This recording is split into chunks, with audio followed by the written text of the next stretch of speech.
It's always an exciting time when we get a few days into practice and we know that the season is quickly approaching.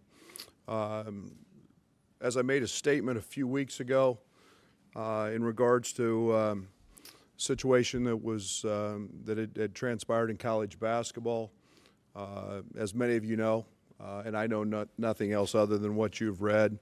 I think as expected, there was the federal FBI, I guess, was doing an investigation into Oklahoma State. I know what you guys know on that, and I think it was to be expected when with what came out a couple of weeks ago. So enough about that. Let's get to what is truly important, and that's this year's team. We've completed 9 practices now, and I think it is just about as we have thought it would go, minus a injury or two that has set us back a little bit. But I've been extremely pleased with our work ethic. I'm extremely pleased with the culture that our veterans are providing. I'm excited about the energy that our freshmen provide. I think one of the things that is a great challenge is when you have literally a start-over year. Everything is new, and there's becomes very obvious that the young people that have played college games and have experience, you see that. Freshmen, I say this all the time, truly are going through a big adjustment. They don't know very much at this point. Their energy has been off the chart. I think one of the truly positive things, I think we've established our culture. Our culture has been about work ethic and the extra work and getting guys in to get extra shots and to do the little things that are counted upon to win. We talk a lot about everyday guys. That's one of our big slogans, and it's pasted all over our locker room. Of 9 practices, I can honestly say we're 9 for 9. We haven't had a bad day. We've taken a day off. We've gotten better every day. So we're following that script very well, and that's a big part of continuing to grow. I think we were without LaRon Black as he had a little elbow surgery. He has helped reinforce how good I think he can be. I'm excited about him. I think he's an all Big Ten caliber player. I've told him that. I think he can be a guy that can be a double-digit rebounder the way we play. His impact in practice is dramatic. I think you start to see some leadership qualities come out in LaRon, and I think he's willing to accept that. He knows his role is probably going to be at the top of everybody else's scouting report. Touch on Tijon. Tijon has been out since the second practice. He and Mark Smith had a collision, and we've got great medical attention, and he was put in the concussion protocol due to that. So we are still awaiting his return.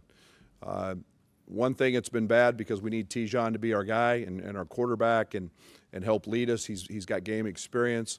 On the other hand, it's forced us to get a ton of reps for Mark Smith, Mark Allstork at the point guard position. And as we play positionless, it doesn't truly matter, but there is a lot of experience more on the defensive end for those guys in terms of getting a lot of reps. But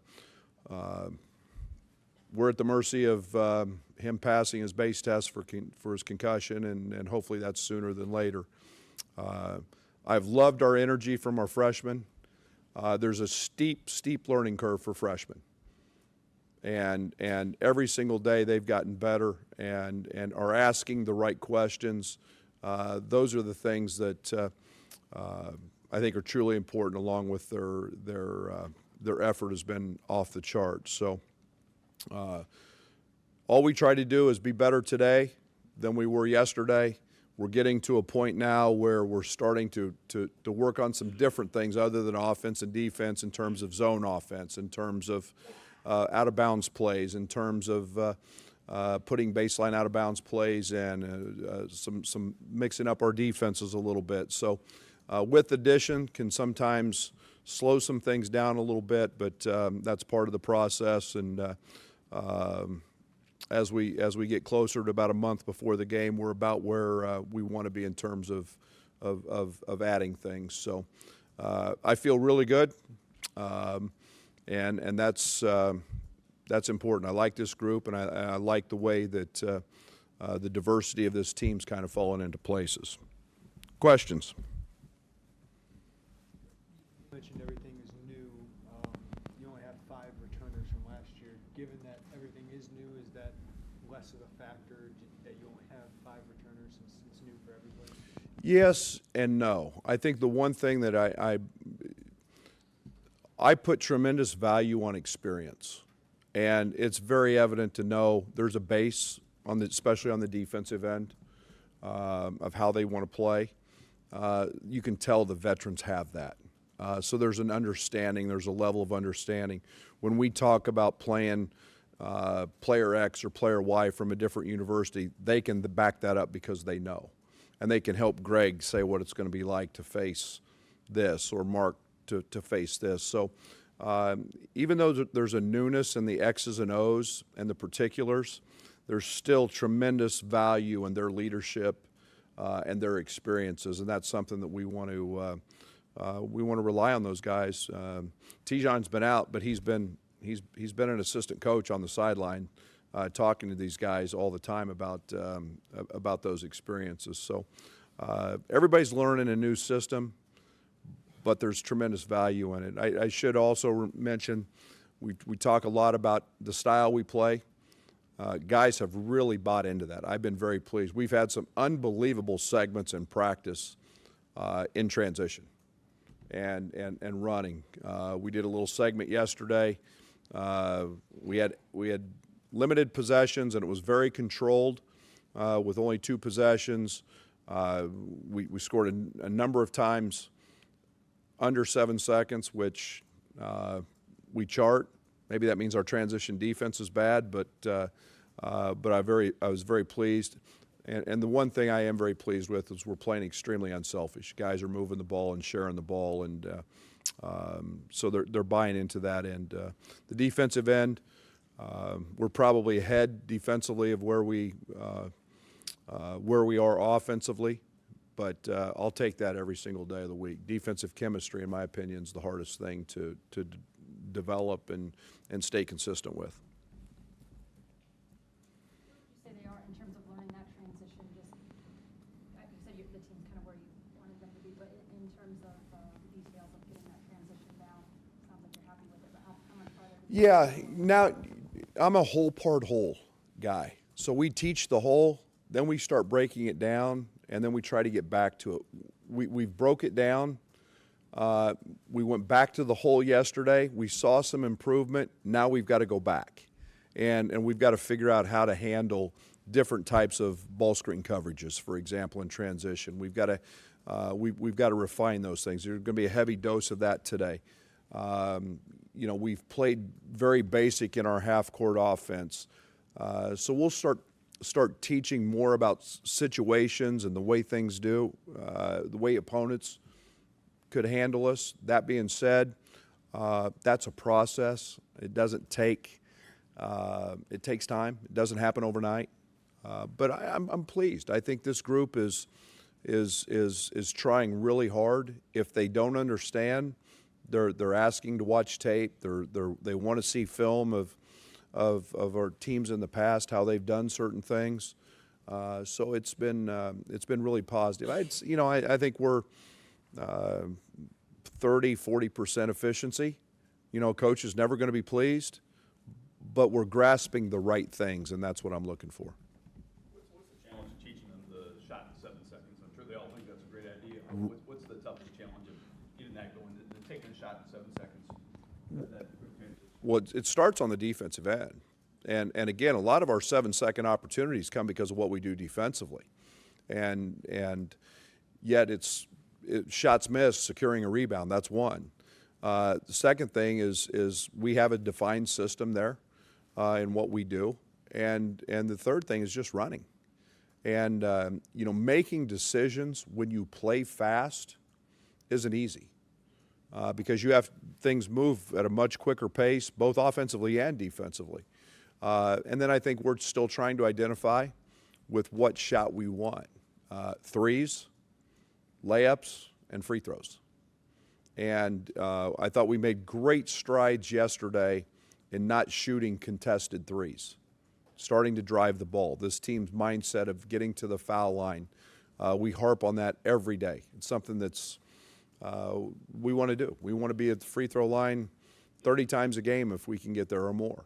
And there's an aggression that goes with that, and that's one of the biggest things we're having to, even the veterans, understanding that pace and the decisions you have to make when you play at that pace. When you've installed your system before in the first year, does this happen in, is there Yes. progress to it? Does it happen in little segments or sections? Mark, there's huge progressions, and you see that especially with freshmen, but you'll see a jump that, and the way we play defensively, we're hard to play against defensively.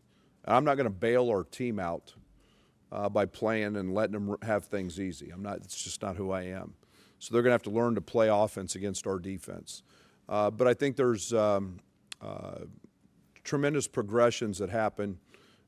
We saw Saturday. We brought officials in for the first time on Saturday. Everything looked good, 1 or 2 possessions. Then you start creating a flow and you see game slippage. Those are things we've shown in film we got to correct. Our scrimmages, those will all be great opportunities to educate our young guys and see, okay, here's how it works. We're going to see a different uniform. We'll see different styles. Those are all progressions that help the mental side of the game as well as the physical to know what to look for. How hard is it to teach the guys what's a good shot and what's a bad shot within that 7-second time frame? Again, and you'll find out, you're going to see a guy, and Aaron, that young man is in every single day working on shooting the basketball, and he's practicing the shots that we shoot in transition. I may let him shoot a contested shot because he can make it, and he's practiced it, and not let anybody else shoot it. And I think there's tremendous value in practicing the shots you shoot in a game, and he practices those, whereas I may not let Kipper shoot them. And that's not to say he's not, but it's not equal opportunity, that's for sure. And yet I think it's about reading situations, knowing that we want to drive the ball, knowing we want to play aggressive, knowing we want to get to the foul line, and yet there's opportunities when, I may not get mad. AJ jumps up or Mark Smith jumps up and Mark Allstork jumps up and shoots a hard shot because they practiced it. And some other guys may get a quick horn. You mentioned the other week, I think you said Mark Smith's made more improvement than a player you've seen in, X amount of years. What kind of improvement did you see him make? And then I have a follow-up. Well, I think the biggest thing for Mark has been this. I think he's concentrated on one sport. It's changed his body. I think he's as lean as he's ever been at 216, maybe 217. You'll have to ask him what he is today. Managing his diet, but again, understanding, and I use this term, he's not bullying people anymore. So now he's got to make basketball plays. He's been very gifted with his body and his athleticism where he could do whatever he wanted physically. Now that's not the case. So mentally he's growing all the time. And he's learning what it's like to shoot a floater over Greg, who's got a 7-foot wingspan and challenging, where he didn't have to do that in high school. So his growth is very much physical, and he's changing his body. He's concentrating. He is an unrelenting worker. That's why I know he's going to have a great year, and he's going to be successful. He's also going to be that guy that he's going to do some things, and you're going to say, "Wow," in a negative way, and then you won't see him make those mistakes again because he's got that innate ability to learn from that and do that very quickly. Committed, he mentioned, the history of Illinois, wanting to be somebody to help build this up again. What does he mean maybe in the big picture? Not to put a lot of expectation or pressure on him, but what's he mean, recruiting-wise or, in your plan to, build this back up? Well, I think there's no question at that time and moment, it was huge. It's Mr. Basketball in the state of Illinois. And that's recognized by you, his peers, his other coaches. You're talking about a young man that fits the bill that everybody wants the University of Illinois to have in terms of the title and Mr. Basketball. For me, it's much greater because that's the title. I don't even talk about it anymore. I talk about him as the young man that's got high character. I talk about him as the young man who's a relentless worker. I talk about his gifts. That'll play out for us long after the title of Mr. Basketball, and we'll put a sign up that says 2016, 17 Mr. Basketball, and then but his meaning to our program and to me goes way beyond just that. Tremendous young man, tremendous pride. Wants to see this university be great, and not afraid to be a focal point or the face of doing that. And I have tremendous respect for that. You mentioned getting him more reps running the offense with Tijon out. How do you see using Mark throughout the season? Just how can you exploit all of his skills to maybe the best? To be determined. To be really honest with you, I think you're going to see Mark at the point. I think you're going to see him run the wings. We've been really messing with him a lot in post-ups. I think that's one of the advantages. I've gone back through some of my old stuff and started looking at Thomas walk-up, some of the things I did with Thomas in terms of posting him, in terms of putting him in ball screens. There's not one area I'm going to limit Mark to. I'm not. He's going to be that guy that I think is a matchup nightmare because of his strength and athleticism, and it's my job to find ways to try to take advantage of that. Did you see him as well as the other two guys with point guard skills on the floor at the same time? Oh yeah. Why not play him at the 4? And that you guys got to understand now. I don't care about lineups. I care about good players being on the floor who we can exploit matchups. And Mark Smith, if a power forward has to guard him because he's physically got size, that was a pretty good matchup for us against West Virginia. Thomas Walkup and their 6'9" guy trying to guard him. So I think you could see us literally play Mark at any position on the court. He's got that kind of versatility.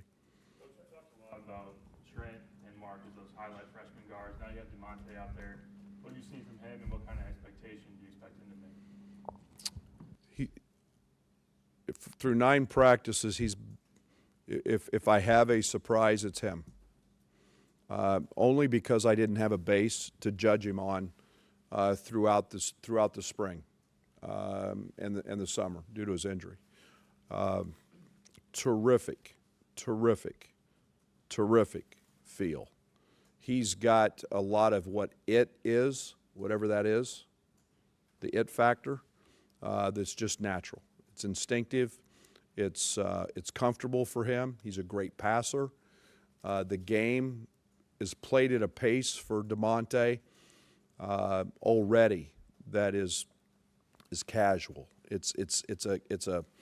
The game doesn't get sped up for him. I think he's got a chance to be an elite defender. He has shown that at times in practice. And yet DeMonte's still not what I would consider in tip-top shape.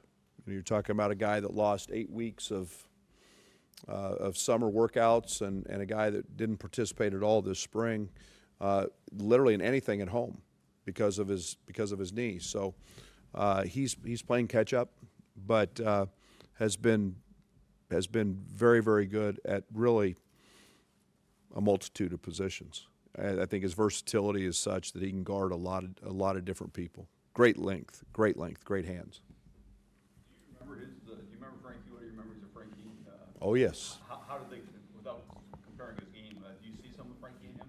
I see the instincts. You know, Frank was special in terms of his ability to handle the ball. He had a way about him that DeMonte has in terms of, you know, he kind of lull you to sleep, and yet he's the first one down the court. DeMonte has a little of that.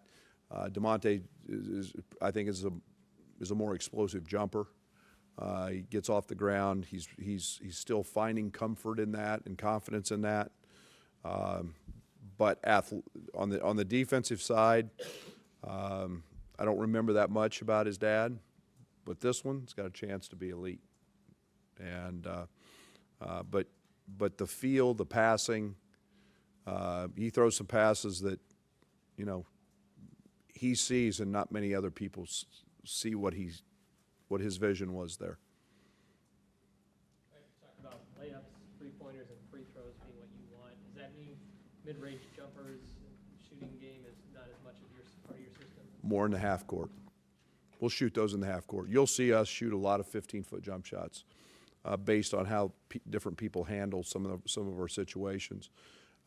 In transition, though, we want those. I think those are the best opportunities to get threes. I think they're the best opportunities in a broken court to beat a defender and get to the rim. And a lot of times, because the defense is out of position, they foul. And that's what we look for in transition. To say we don't have them, I think we had a very high percentage of mid-range jump shots last year. But that's kind of what we get in our offense some in the half court. Why is positionless basketball become such a big thing, and is it here to stay? Well, I think it's here to stay. I don't think it's going anywhere. I think there's a combination of things. I think one, the 24-second shot clock in the NBA, the 30-second shot clock in college. I think the three-point line has changed the game dramatically. You've seen people with size become Kevin Durant, become able to shoot that. You've seen, I always go back to Robert Horry, you know, the consummate stretch four guy who was 6'10" and could step out and shoot it. And then I think people have found a way to attack the rim without throwing the ball to a low post. And it's about getting 5 versatile players on the court, where sometimes we think of the big center, you know, maybe as a slower or a guy that can only play within 3 feet of the rim. I don't think we're going back to that. I don't. I think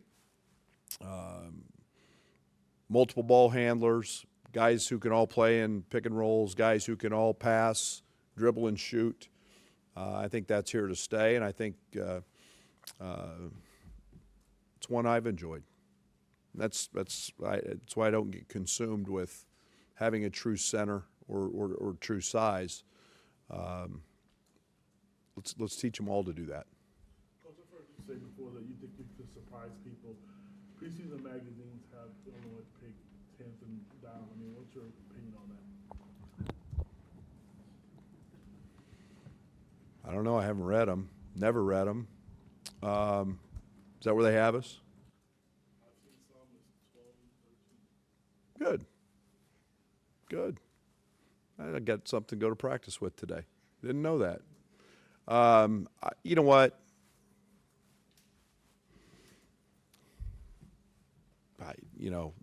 You guys got to have something to talk about. Everybody's got to have something to talk about.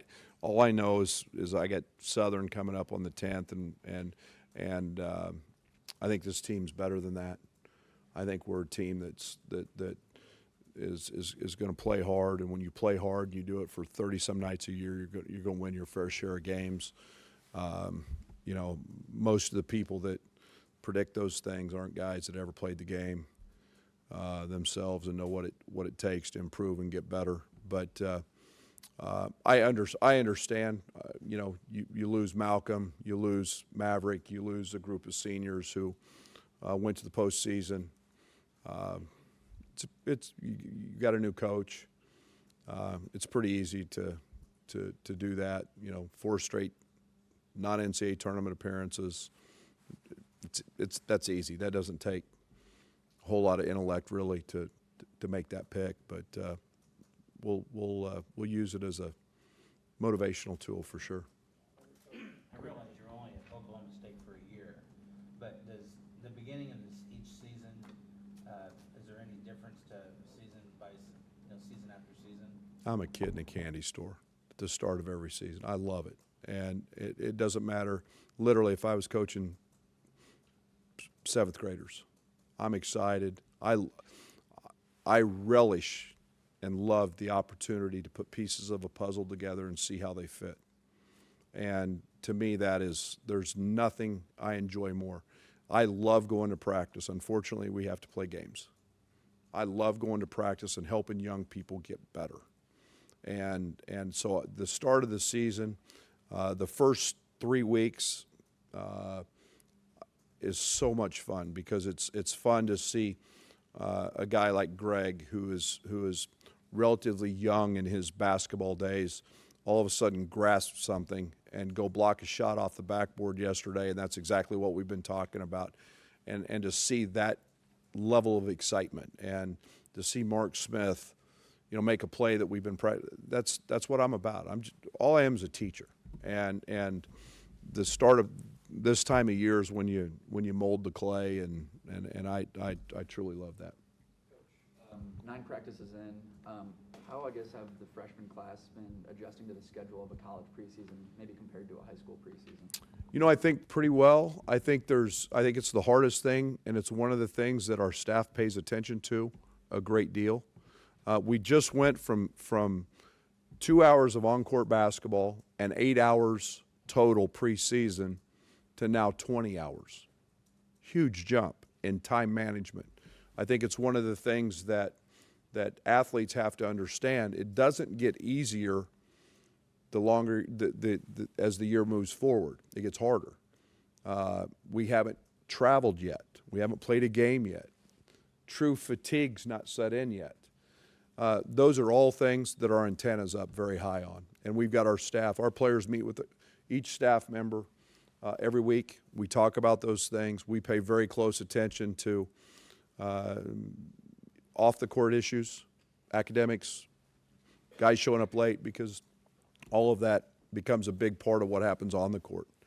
And we talk to them daily about being on time. We talk to them daily about eating right, hydrating. I'm very big into sleep, making sure you're getting 8 hours of sleep. That's really challenging for a college kid. But you've got to monitor that with freshmen. It's a new experience for them. Mom's not there to wake them up and doesn't have their bowl of Cheerios for them in the morning, and they've got to handle all that on their own. Brad, you mentioned how this class could be the toughest to recruit for you since you don't have any wins to sell or anything like that. Just a couple targets come off the board. How do you feel about this class, and what have been the challenges and good things going on? Well, I've said it from day one, and I can't get into a whole lot of recruiting, but I think the one thing that I think if you ask any coach in the country what the hardest class is, it's the first one. And I look at last year kind of as our first one, but the first one that you're going to have a fall signing period.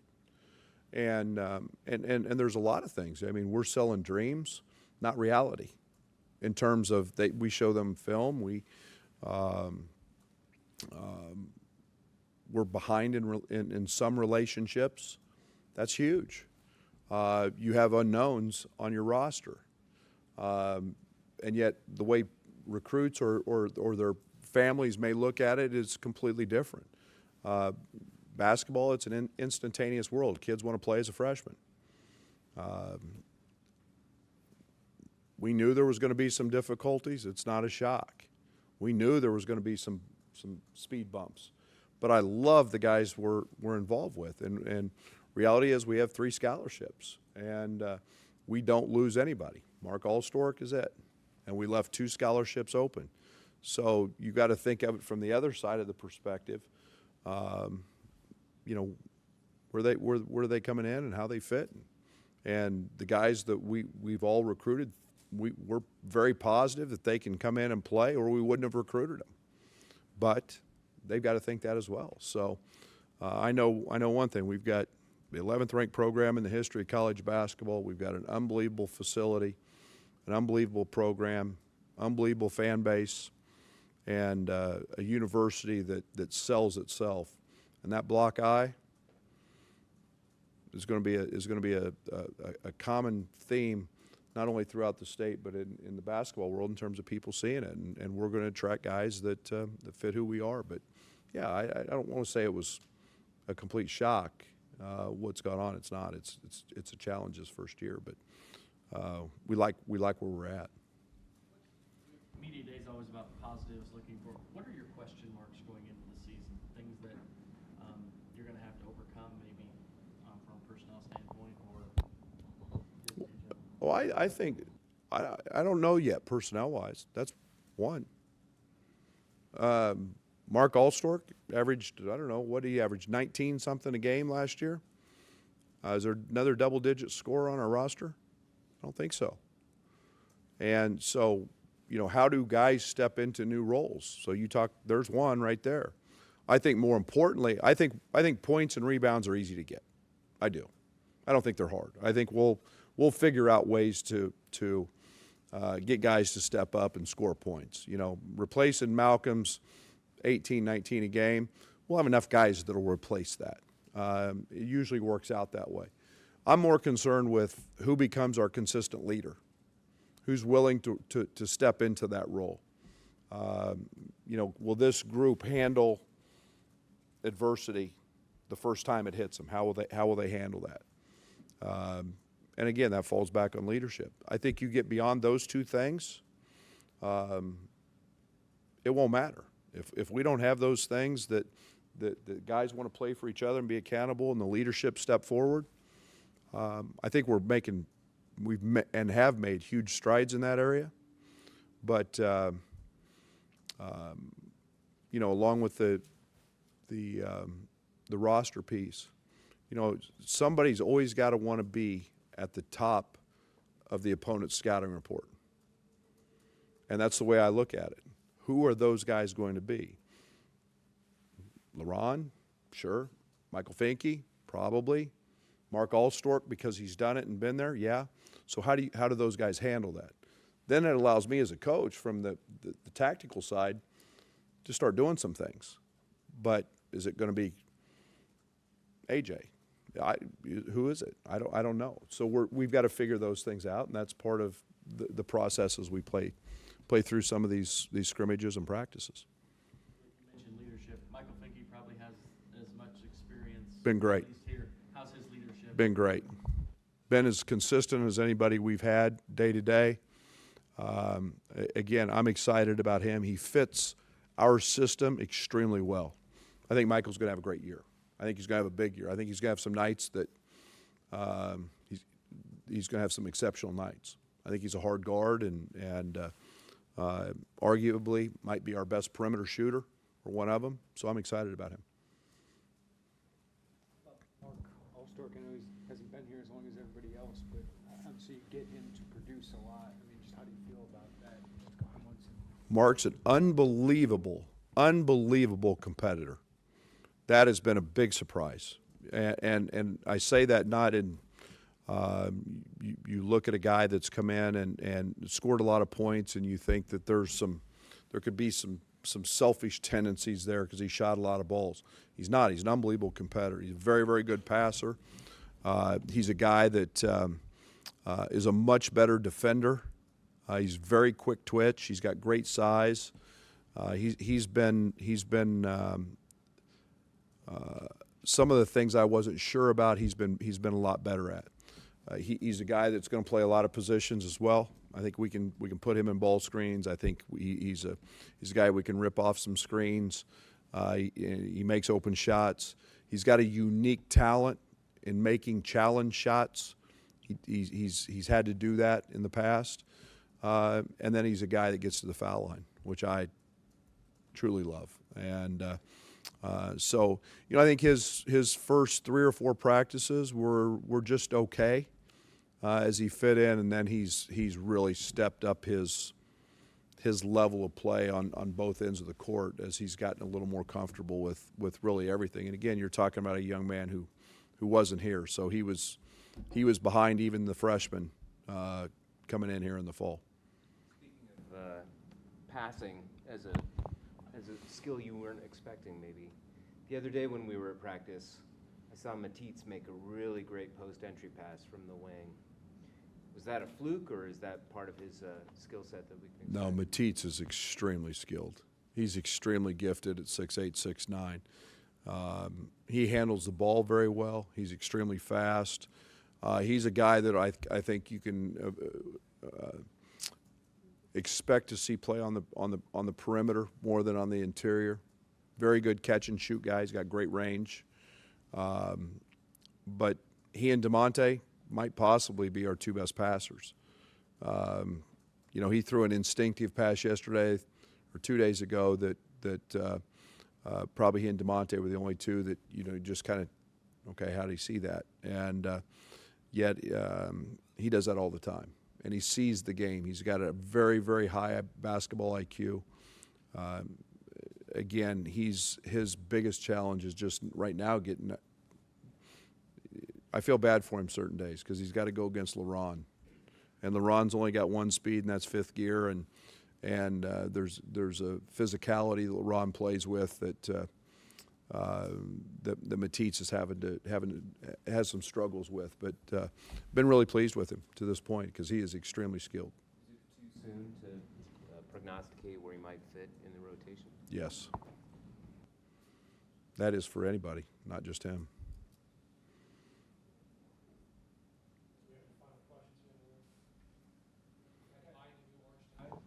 What's that? You had to buy any new orange tie? Yeah. Yeah, this one's new. I broke it out just for you guys today. I knew Lauren was going to be here, so I brought out a nice suit and new tie. Okay, we'll head over to Clemens. Thank you.